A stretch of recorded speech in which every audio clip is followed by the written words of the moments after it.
Hello बच्चों, आप सभी को नमस्कार। आप सभी का हमारे इस चैनल पर बहुत बहुत स्वागत अभिनंदन है। तो हमने पिछले क्लास में देखा था कि जो जैव उत्प्रेरक होते हैं वो एंजाइम्स, ठीक। तो आज एंजाइम को थोड़ा सा और अपन चर्चा कर लेते हैं, ठीक। तो हेडिंग लगाइए एंजाइम।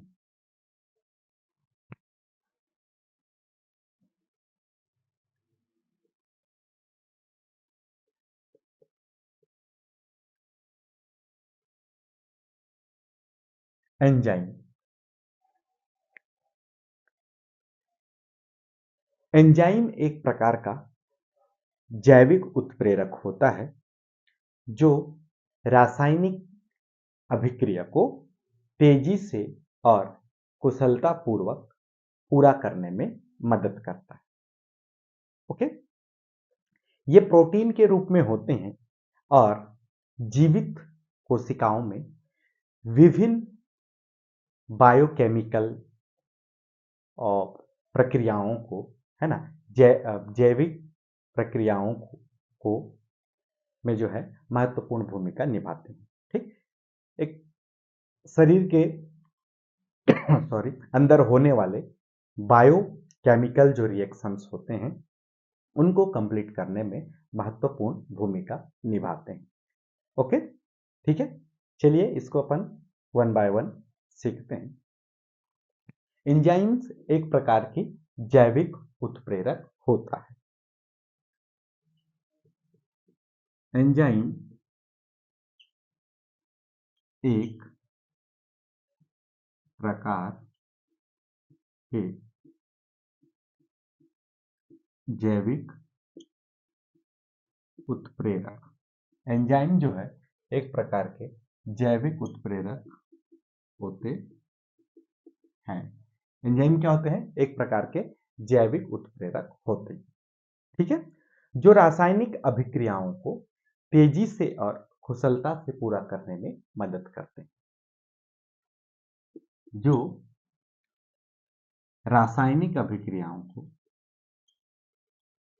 रासायनिक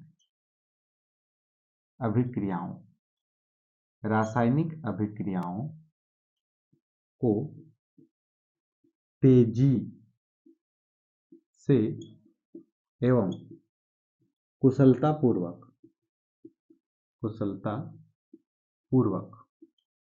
तेजी से एवं कुशलतापूर्वक पूरा करने में मदद करते हैं। पूरा करने में मदद करते हैं। तेजी से एवं कुशलतापूर्वक पूरा करने में उसको मदद करते हैं। ठीक है, ओके।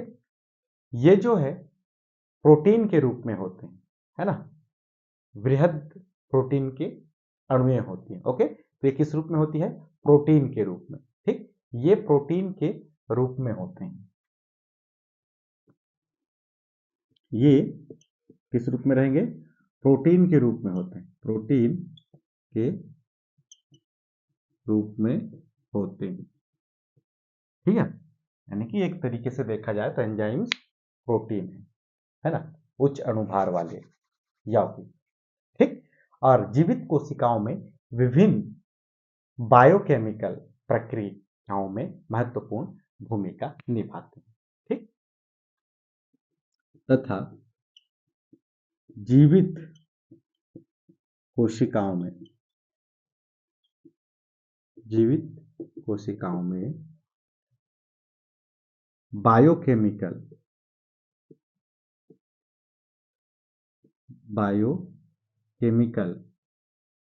अभिक्रियाओं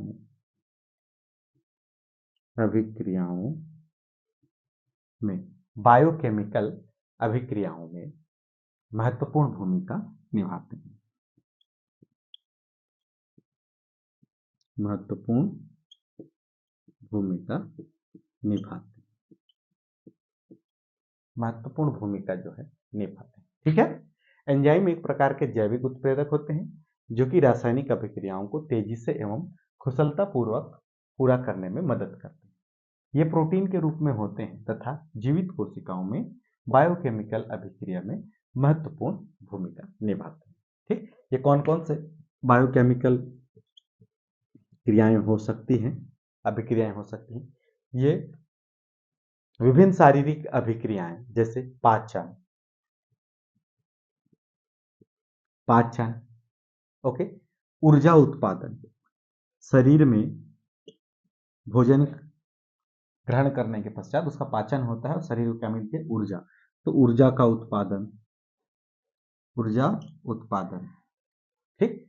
डीएनए संश्लेषण, डीएनए के संश्लेषण, संश्लेषण आदि में, इन सब में जो है एंजाइम इन क्रियाओं को एक्टिव करने के लिए, तेजी से चलाने के लिए विशेष योगदान देता है। ठीक है, तो समझ आ रहा है? पाचन क्रिया में, ऊर्जा उत्पादन में, डीएनए संश्लेषण आदि में, इस तरीके से शरीर में होने वाली विभिन्न बायोकेमिकल रिएक्शंस को जो है ये कराने में सहयोग करता है। ठीक है भाई, ओके, ठीक, चलिए इसको नोट कर लीजिए।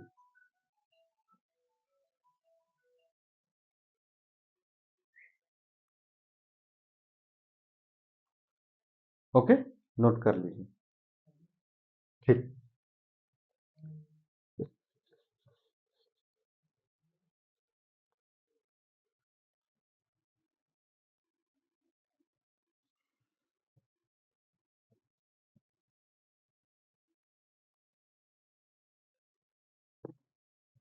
चलिए अब देखते हैं पाचन में उपयोग में आने वाले कुछ एंजाइमों को, देखते हैं उदाहरण के तौर पर, और देखते हैं वो किसका किसका जो है पाचन करते हैं। ठीक है भाई, एक बायोकेमिकल अभिक्रिया ले लेते हैं जो जीवित कोशिका में होती है, बायोकेमिकल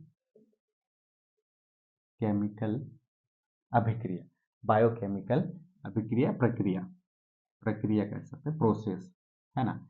इसमें से ले लेते हैं अपन पाचन को, किसको ले लें? पाचन, ठीक। पाचन में जब हम भोजन ग्रहण करते हैं तो लार, भोजन ग्रहण करते ही दांत से जब चबाते हैं उसके बाद लार जो मिक्स होता है, वहां से एंजाइमों का उसमें प्रभाव शुरू हो जाता है। ये लार जो होता है, ठीक, लार, ये एंजाइम,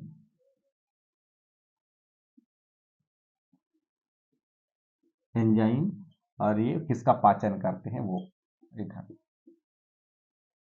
लार में जो एंजाइम होता है उस एंजाइम का नाम है एमाइलेज। क्या है? एमाइलेज। ये एमाइलेज जो होता है, इसको ऐसे कर देता हूं, ये एमाइलेज जो होता है ये मंड का पाचन करता है, मंड का पाचन करता है, मंड को जो है शर्करा में बदलता है। ठीक, किसका पाचन करेगा ये? मंड का पाचन। ठीक है भाई, मंड का पाचन करता है और मंड किसमें बदलता है? शर्करा में। ठीक है, तो हम लिख सकते हैं लार में उपस्थित एमाइलेज एंजाइम मंड का पाचन करता है। ओके, ठीक है भाई। उसके बाद अमाशय, अमाशय से जो एंजाइम स्त्रावित होती है वह पेप्सिन है, पेप्सिन है। ये पेप्सिन का जो कार्य होता है, यह प्रोटीन का पाचन करता है, प्रोटीन का पाचन। ठीक है, पेप्सिन किसका काम पाचन करता है? प्रोटीन का पाचन। ठीक, अगले बार अग्नाशय, अग्नाशय, अग्नाशय में एक महत्वपूर्ण एंजाइम का सिक्रेशन होता है, वह होता है इंसुलिन, इंसुलिन। और इंसुलिन जो होता है ये रक्त में, रक्त में शर्करा की मात्रा को कम करता है। रक्त में शर्करा की मात्रा को इंसुलिन जो है वो क्या करता है, कम करता है। ठीक है भाई। उसके बाद छोटी आंत में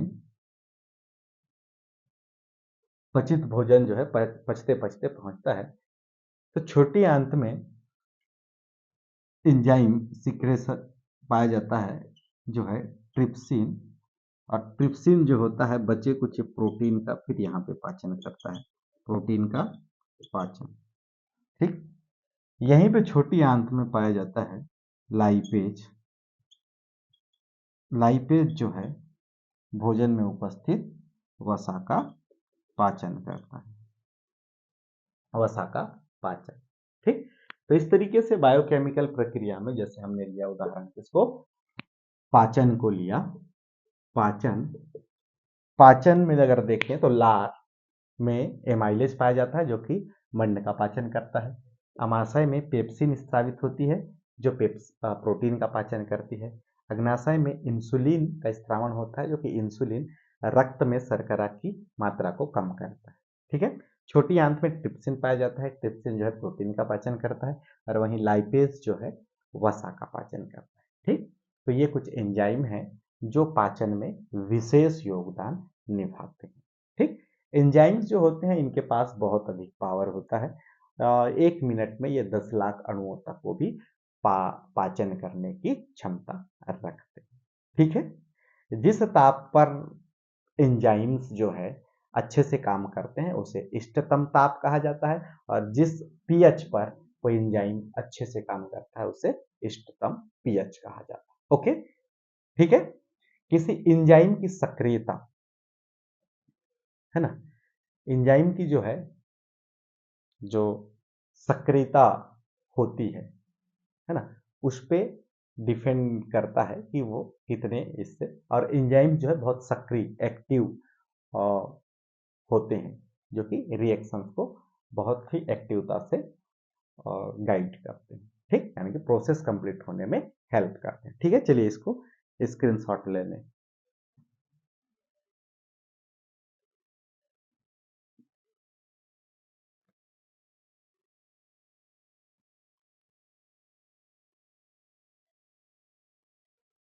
ठीक हो गया। चलिए, तो ये थे एंजाइम।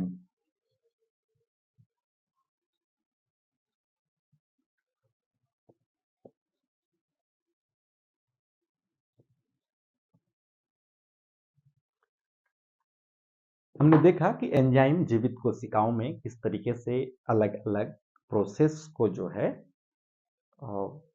होने में हेल्प करते हैं। तो अब सीखेंगे कि वो एंजाइम किस तरीके से काम करता है, उसके मैकेनिज्म की बात करेंगे।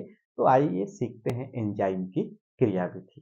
ठीक है, एंजाइम की क्रियाविधि।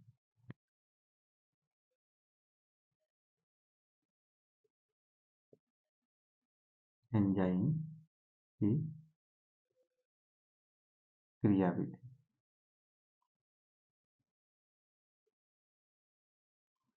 तो हम आज जिस क्रियाविधि पे यहाँ चर्चा करने वाले हैं वह है एंजाइम की ताला और चाबी क्रियाविधि, यानी कि ताला चाबी अभिक्रिया। ताला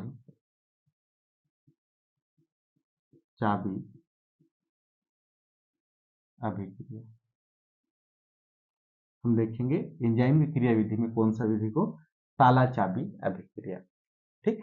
ताला चाबी अभिक्रिया में क्या होता है, जो एंजाइम होता है वो एक सबस्ट्रेट है ना, एक सब्सटेंस पर जो है के साथ पहले एक संकुल बनाता है। सब्सटेंस यानी उसको अभिकर्मक या फिर क्या कह सकते हैं उसको क्रियाधार, जिससे क्रिया करना रहता है, उसके साथ एंजाइम पहले संकुल बनाते हैं। ठीक है। एंजाइम के सतह पर वो अधिशोषित होते हैं ना, संकुल बनाते हैं। पहले एंजाइम और क्रियाधार यानी कि अभिकर्मक आपस में जुड़ते हैं। ठीक। जुड़ने के पश्चात एक मध्यांतर यौगिक बनता है या संकुल जिसको बोल सकते हैं, एंजाइम क्रियाधार संकुल। फिर जो क्रियाधार होता है, जो अभिकर्मक होता है, वो प्रोडक्ट में बदल जाता है और एंजाइम फिर से अलग हो जाते हैं। ठीक है। चलिए इसको देखते हैं, इसमें होता कैसे है। ताला चाबी जो रिएक्शन होता है, इसमें दो क्रिया में भाग लेने वाले जो हैं वो दो होते हैं। एक होता है एंजाइम, पहला क्या है एंजाइम।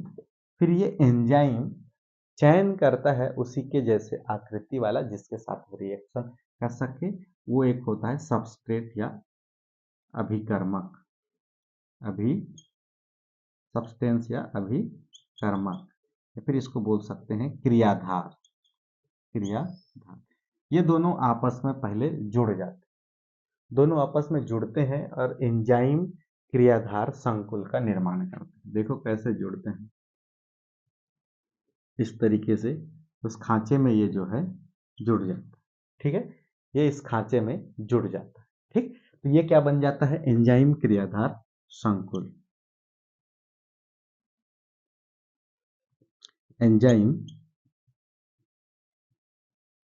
क्रियाधार संकुल, ठीक। ये एंजाइम क्रियाधार संकुल बनता है। फिर ये एंजाइम क्रियाधार संकुल बनने के पश्चात देखो ये क्या है एंजाइम है और ये सब्सटेंस है, ये एंजाइम है, ये सब्सटेंस, ठीक। अब यहाँ पे प्रोडक्ट बनता है और ये एंजाइम जो है अलग हो जाता है, ये सब्सटेंस जो है ऐसे प्रोडक्ट में जो है बदल जाता है। किसमें बदल जाएगा प्रोडक्ट में, ठीक ऐसे ये एंजाइम जो है अलग हो जाता है और किसी अगले रिएक्शन को जो है एक्टिव करने के लिए तैयार रहता है, ठीक है। ये जो है अगले रिएक्शन को जो है उत्प्रेरित करने के लिए एंजाइम तैयार रहता है और इस तरीके से क्या बनता है उत्पाद, ठीक। तो ये चयन करते हैं इन्हीं के जैसे सतह वाले को, ठीक। तो ताला चाबी अभिक्रिया में इस तरीके से एंजाइम सिलेक्शन करते हैं कि किनके साथ रिएक्शन करना है और उस तरीके से वो प्रोसेस को करते हैं। तो प्रोसेस यही है कि एंजाइम पहले उस अभिकर्मक अभिकर्मक के साथ जुड़ेगा और एंजाइम क्रियाधार संकुल बनाएगा, फिर जो है एंजाइम प्रोडक्ट बन जाएंगे और एंजाइम अलग हो जाएंगे। यही मेथड है इसका बनने का, ठीक है। एंजाइम और अभिकर्मक अलग अलग हो सकते हैं, बाकी उनका प्रोसेस जो है इसी प्रोसेस को फॉलो करता है, ठीक है। चलिए स्क्रीनशॉट ले लीजिए,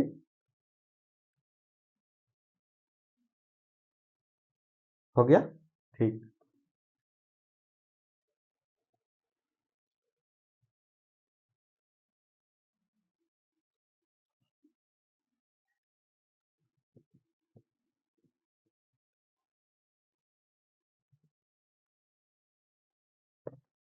तो इसको आप एक समीकरण के माध्यम से भी लिख सकते हैं।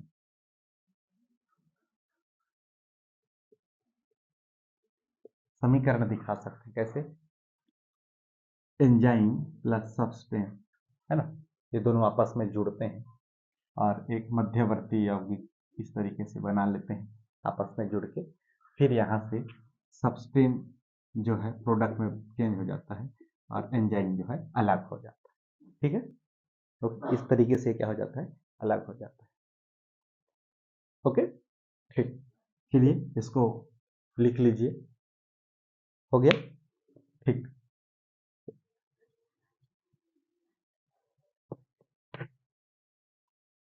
देखो किसी रासायनिक अभिक्रिया को जो हेल्प करता है होने में वो एंजाइम है, और कुछ एंजाइम की एक्टिवता को भी उसकी उत्प्रेरण क्षमता को भी बढ़ाते हैं, तो उनको कहा जाता है कोएंजाइम। चलिए तो अब देखते हैं कोएंजाइम, को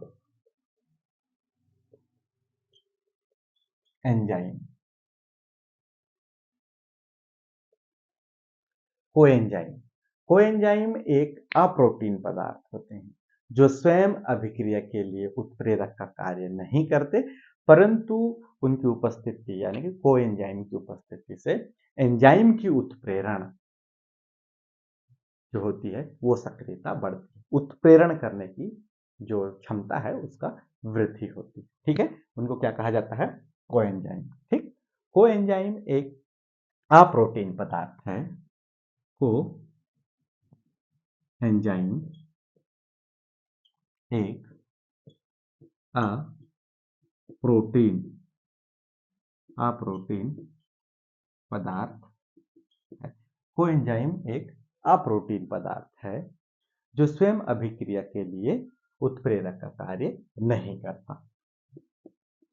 जो स्वयं अभिक्रिया के लिए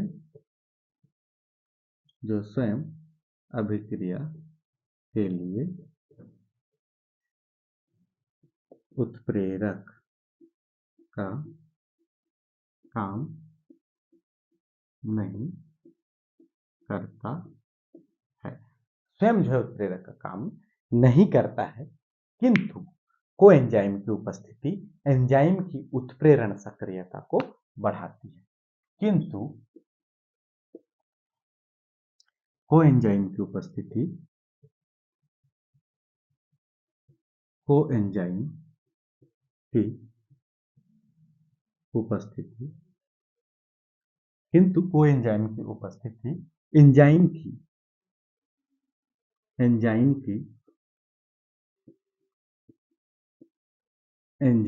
की उत्प्रेरण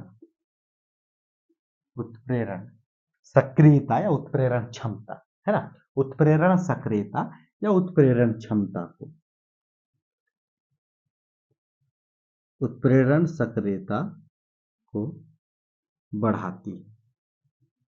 बढ़ाती है। ऐसे इसको अपन क्या कहते हैं, को एंजाइम कहते हैं। ठीक है भाई, को एंजाइम एक अप्रोटीन पदार्थ है। ये प्रोटीन पदार्थ नहीं है, जबकि जो एंजाइम होते हैं वो प्रोटीन पदार्थ होते हैं। ठीक, जो स्वयं अभिक्रिया के लिए उत्प्रेरक का काम नहीं कर सकते, किंतु इनकी उपस्थिति से एंजाइम की जो उत्प्रेरण क्षमता होती है, उत्प्रेरण सक्रियता होती है, वो बढ़ती है। आइए देखते हैं इसके कुछ उदाहरण कि कौन कौन है जो एंजाइम का काम करते हैं। ठीक है, साइटोक्रोम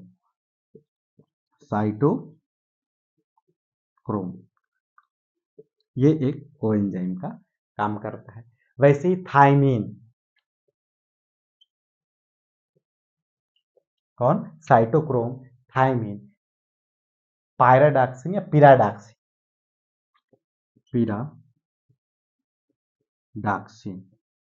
आदि, ये ऐसे पदार्थ हैं जो क्या करते हैं, कोएंजाइम है, किसी एंजाइम की उत्प्रेरण क्षमता को बढ़ाते हैं। चलिए ठीक, ले लीजिए स्क्रीनशॉट।